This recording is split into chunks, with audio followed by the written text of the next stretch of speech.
कि पूरी क्लास ख़त्म करते हैं एकदम थोड़ा सा समय में। पावर पॉइंट होता क्यों है? प्रेजेंटेशंस के लिए। अगर हमने कुछ भी चीज़, है ना, पहले से हम किसी प्रोजेक्ट में काम कर रहे हैं और उसको प्रेजेंट करना हो तो उसके लिए हम पावर पॉइंट का यूज़ करते हैं। पावर पॉइंट स्टार्ट करने के लिए हम क्या करते हैं, पहले स्टार्ट बटन पे प्रेस करेंगे और पावर PNT लिखेंगे और इंटर करेंगे तो पावर पॉइंट स्टार्ट हो जाएगा। जैसे वर्ड और एक्सेल के, वर्ड की जो वर्ड में जो एरिया होता है या जिसमें हम वर्ड में काम करते हैं उसको डॉक्यूमेंट क्या बोलते हैं, शीट बोलते हैं, और एक्सेल में जो काम करते हैं उसको स्प्रेडशीट बोलते हैं। वैसे ही पावर पॉइंट में जो पन्ना होता है उसको बोलते हैं स्लाइड। ठीक है, वर्ड में जो ऑप्शन आपने देखा है और एक्सेल में जो ऑप्शन देखा है उसके 90% ऑप्शन आपको सेम मिलेंगे। ठीक है, 10% जो ऑप्शन है वो नया है, बाकी सब पुराने हैं। तो हम लोग 10% जो नया है उसको पढ़ेंगे, है ना, और ख़त्म करेंगे। जैसे देखो यहाँ पर कट, कॉपी, पेस्ट और फॉर्मेट पेंटर और क्लिपबोर्ड ये सेम है। जो हमने वहाँ किया था वही चीज़ यहाँ पर भी होगी। यहाँ पे स्लाइड का एक ऑप्शन है, ये पावर पॉइंट में है, वर्ड और एक्सेल में ये ऑप्शन नहीं है। उसमें न्यू स्प्रेडशीट और न्यू डॉक्यूमेंट शीट होता है, वो यहाँ पर न्यू स्लाइड होता है। जब हम कोई स्लाइड लेते हैं तो उसका लेआउट हमें डिज़ाइन करना होता है कि हमें डिज़ाइन कैसा चाहिए, मतलब हमारा जो स्लाइड है या हमारा जो पन्ना है वो कैसे दिखना चाहिए। इसमें टाइटल के रूप में, सब टाइटल के रूप में, हेडर के रूप में, सिंगल रो, डबल रो, जैसा भी आप चाहते हैं, सिंगल टेबल, डबल टेबल, आपको कलरफुल या जैसा जो जिस टाइप का भी आपको लेआउट चाहिए। यहाँ पर ऑलरेडी पहले से बने हुए 9 या 10 ठोक 9 ठोक जो है लेआउट दिया हुआ है ना। तो उसमें से कोई भी एक लेआउट हम ले लेते हैं। बाय डिफ़ॉल्ट टाइटल स्लाइड रहता है, तो शुरुआत में है। आपको टाइटल स्लाइड नहीं चाहिए तो आप, जैसे मुझे ओनली टाइटल चाहिए तो ओनली टाइटल ले लूँगा। मुझे जैसे मान लीजिए 2 कंटेंट वाला और एक टाइटल वाला स्लाइड चाहिए तो वो ले लूँगा। ठीक है, रीसेट क्या होता है कि अगर हमने कोई स्लाइड लिया और स्लाइड की लेआउट भी हमने चूज़ कर ली, लेकिन हम इसको जो है ना थोड़ा सा आगे पीछे कर डालें, जैसे मैं यहाँ पर करके दिखा रहा हूँ, है ना, तो अच्छा नहीं दिख रहा है, तो उसके लिए रीसेट होता है, तो वापस जो है सेट हो जाएगा।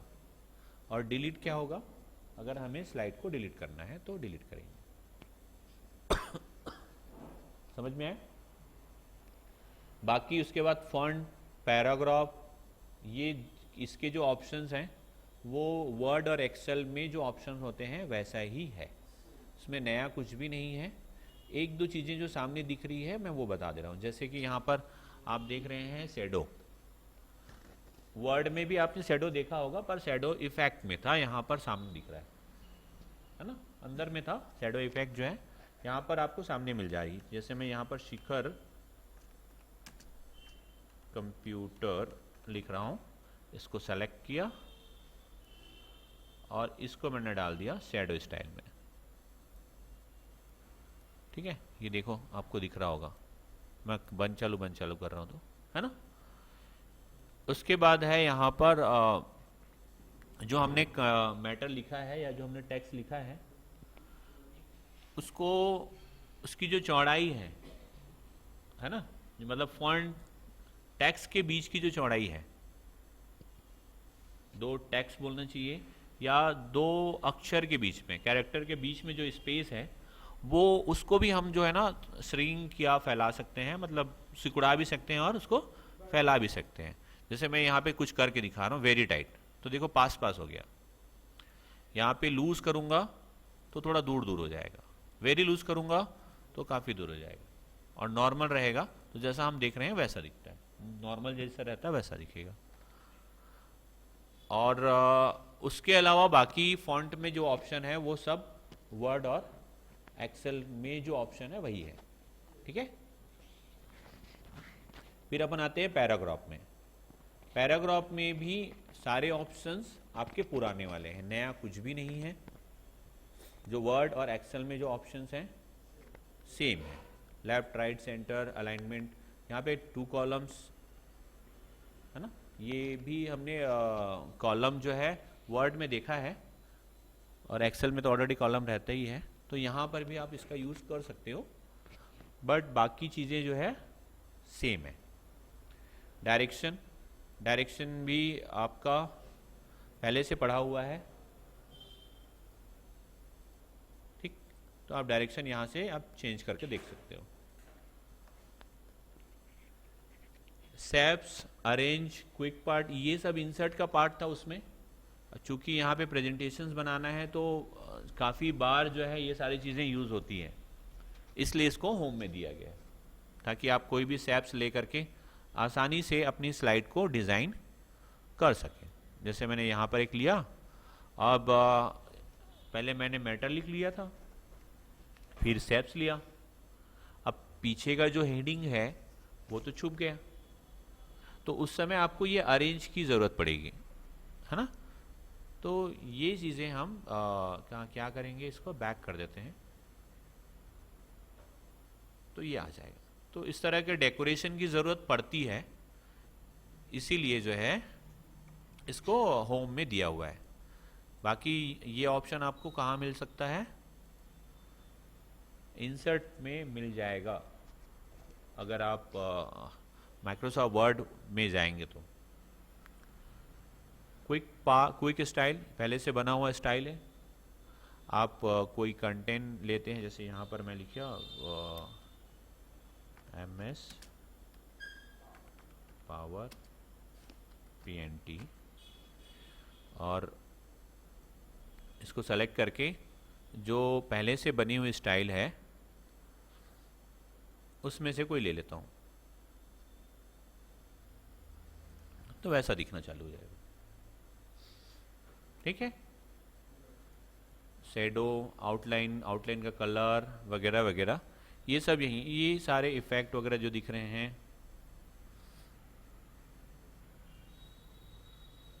हम ये भी ले सकते हैं, है ना। सेप्स में हमने वो वर्ड में देखा है। तो ये होम के जितने ऑप्शंस हैं जो नए थे वो मैंने बता दिया, बाकी सारे ऑप्शन सब पुराने हैं। ठीक, अब आते हैं अपन इंसर्ट में। इंसर्ट में टेबल आपका पुराना है, हमने टेबल बनाना हमें आता है अच्छे से, तो हम यहाँ पर भी एक न्यू स्लाइड ले लेता हूँ और यहाँ पर हम टेबल बना सकते हैं। यहाँ पे देखो, यहाँ पे स्लाइड में ये टेबल दिख रहा है, तो आप यहाँ से भी टेबल बना सकते हो। आप चाहो तो वहाँ जा कर के भी, इंसर्ट में जा कर के भी टेबल से टेबल बना सकते हो, है ना। फिर अपन आते हैं पिक्चर में। तो पिक्चर के लिए आप स्लाइड में, जैसे टाइटल स्लाइड हमने लिया है, लेआउट चेंज करता हूँ मैं और 2 ठो पिक्चर ले लेता हूँ, पिक्चर 1 देन पिक्चर 2। ठीक है, ये किसी स्टूडेंट का है तो ये हटा देता हूँ मैं।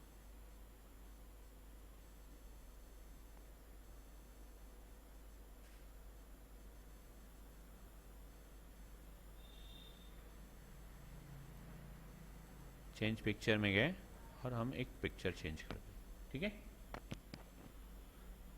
तो इंसर्ट का ये पिक्चर समझ में आया। अगर मुझे क्लिप बोर्ड चाहिए या क्लिप आर्ट चाहिए तो मैं एक नया ले लेता हूँ, इसमें क्लिप आर्ट ले सकता हूँ, है ना। ये सब पुराने ऑप्शन है। इसमें जो नया ऑप्शन है वो है हमारा फोटो एल्बम।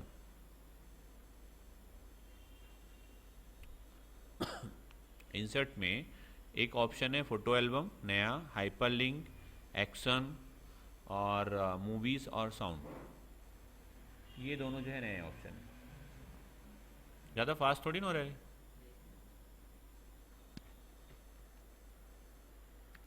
इंसर्ट में गया, न्यू एल्बम क्लिक किए फाइल एंड डिस्क में गए और कुछ एल्बम वाले पिक्चर्स हम ले लेते हैं।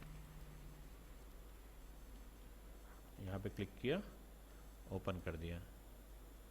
फिर यहाँ पर ठीक है, इंसर्ट टेक्स्ट बॉक्स भी लेना है तो टेक्स्ट बॉक्स ले सकते हैं। फिर पिक्चर ले लेते हैं और बैक कर देता हूँ। इसमें से भी कुछ पिक्चर ले लिया और उसको भी इंसर्ट कर दिया। तो देखो मैंने काफ़ी सारे पिक्चर जो है इंसर्ट कर दिए, है ना।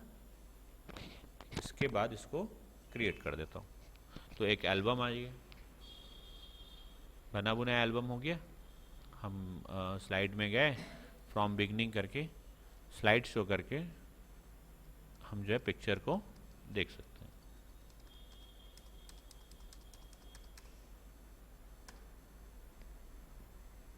ठीक, पिक्चर एल्बम समझ में आया। अगर आपको इसको मॉडिफाई करना है तो एडिट पिक्चर एल्बम में जाओ।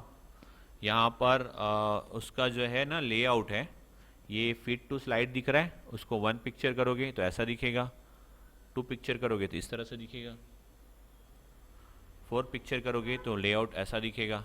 इसमें साथ साथ ना जो फ्रेम है इसका, ये बगल वाला, इस फ्रेम को भी आप राउंड अप या बॉर्डर के साथ या ब्लैक बॉर्डर के साथ राउंड अप में आप ले सकते हो, जैसा आप लेना चाहो। तो मैंने अभी 4 स्लाइड वाला, 4 पिक्चर नहीं 2 पिक्चर वाला एक फ्रेम लिया है और इसको अपडेट कर दे रहा हूँ। तो देखो हमारा सारा जो पिक्चर है वो अपडेट हो गया। पहले सिंगल सिंगल था, अब डबल डबल हो गया, है ना। फिर है सैप्स, तो सैप्स अपने को आता है। स्मार्ट आर्ट पहले से मालूम है। चार्ट क्लियर है ये, है ना। हाइपर लिंक और एक्शन बटन, ये काम की चीज़ें हैं। हाइपर लिंक क्या होता है, एक स्लाइड से दूसरे स्लाइड में लिंक बनाने के लिए हाइपर लिंक करते हैं। जैसे कि ले लो, मैं स्लाइड नंबर 4 ले लेता हूँ।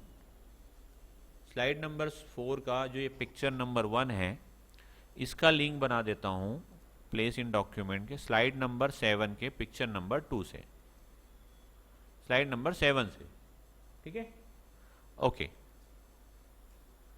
अब जो है मैं स्लाइड नंबर 7 के इस पिक्चर से एक फिर से हाइपर लिंक करता हूँ स्लाइड नंबर 2 के स्लाइड नंबर 2 से। अब ये इंप्लीमेंट कैसे होगा, जब हम स्लाइड शो करेंगे।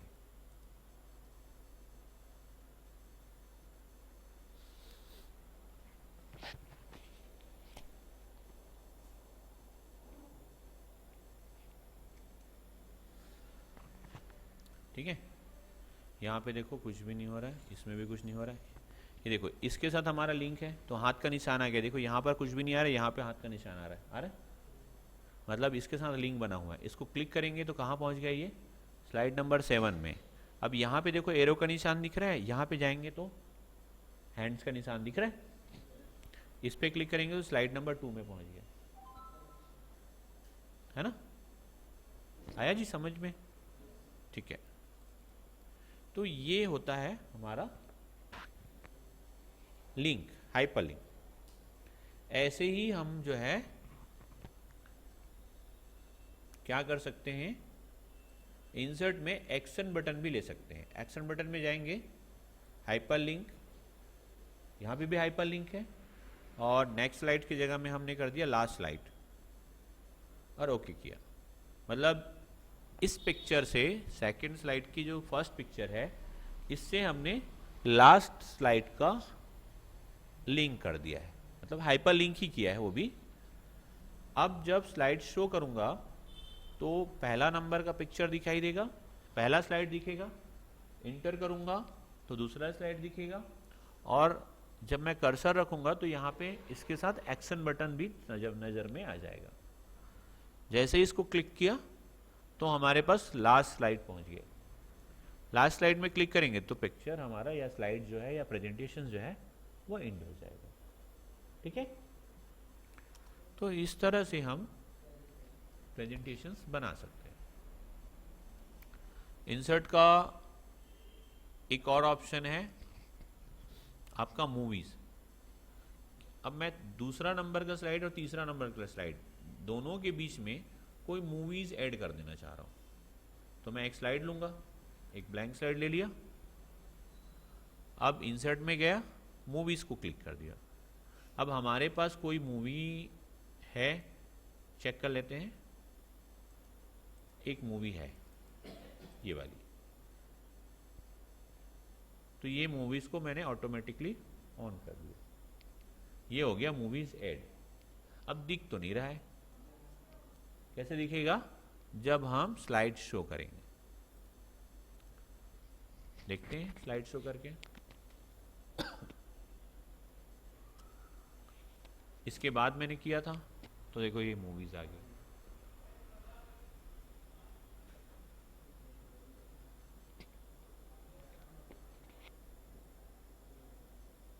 है ना,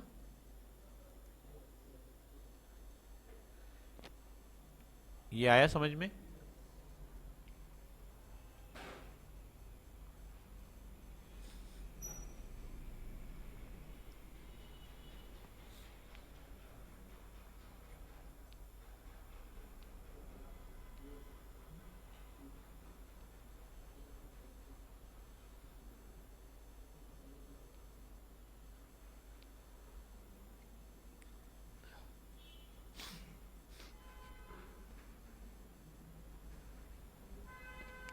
अब अपन आगे आते हैं।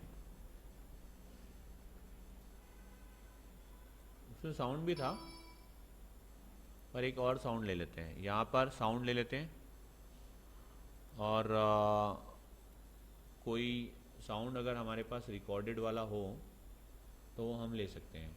यहाँ पर म्यूज़िक में चले जाते हैं, सिंपल म्यूज़िक में कुछ म्यूज़िक है तो वो हम ले लेते हैं। अपन इस स्लाइड में नहीं लेते, इस स्लाइड को डिलीट कर दे रहा हूँ क्योंकि स्पेस ज़्यादा लेगा। मैं एक पिक्चर ले लिया, इसमें साउंड को डाल दे रहा हूँ। ठीक है, पहले प्ले करके देखें क्या।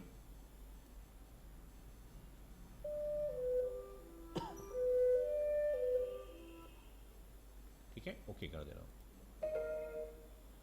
अभी ऑटोमेटिकली हमने कर दिया। अब स्लाइड शो में गए, फ्रॉम बिगिनिंग करके शुरुआत किए। इसमें देखो आ गया। स्लाइड शो के दौरान हमारा जो प्रेजेंटेशन स्टार्ट है उसी में वो साउंड भी ऐड हो रहा है। ठीक है, तो ये होता है साउंड और मूवीज को प्रेजेंटेशंस में ऐड करने का। फिर है डिज़ाइन। तो डिज़ाइन आप लोगों को तो बहुत अच्छे से आता है। यहाँ पे क्लिक करो, पहले से थीम्स दिख रहे हैं, डिज़ाइन बना बुनाया। आप कोई भी डिज़ाइन में क्लिक कर दो, वो डिज़ाइन आ जाएगा। फिर अगर आप चाहते हो तो अगर आपको पसंद नहीं आया तो बैकग्राउंड के स्टाइल का कलर चेंज कर सकते हो, लाइट डार्क जैसा भी है आप वैसा ले सकते हो। उसके बाद है मेन ऑप्शन है एनिमेशन का। तो एनिमेशन में बहुत सारे एनिमेशन रहते हैं। यहाँ आप एनिमेशन में जाइए और कस्टम एनिमेशन में जा कर के आप इफ़ेक्ट जो है डाल सकते हैं, जैसा आपको इफ़ेक्ट लगता है, अच्छा लगता है, उस टाइप का इफ़ेक्ट आप ले सकते हैं। जिस टाइप का भी इफ़ेक्ट चाहिए, बहुत सारे इफ़ेक्ट हैं यहाँ पर। मैं अलग अलग स्लाइड में अलग अलग इफ़ेक्ट 2-4 डाल के दिखाता हूँ आपको। ये फ्लाइंग आउट, ये स्पिन। ठीक है, उसके अलावा आपका जो स्लाइड है ओपन होने का जो ऑप्शन है उसको भी हम फास्ट स्लो कर सकते हैं, ऑटोमेटिक या माउस क्लिकिंग कर सकते हैं। तो यहाँ पर है उसका ऑप्शन। ठीक है, ट्रांजेक्शन टू स्लाइड। और फिर इसको अप्लाई टू ऑल कर दीजिए। ये हो गया हमारा प्रेजेंटेशन तैयार। अब हम इसको शो करते हैं।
तो इस तरह से हमारा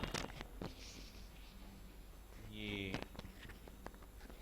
समझ में आया आप लोगों को, है ना? एनिमेशन देना, फिर उसको फास्ट करना है या स्लो करना है। हर स्लाइड में अगर साउंड देना है तो हर स्लाइड में साउंड भी आ जाएगा।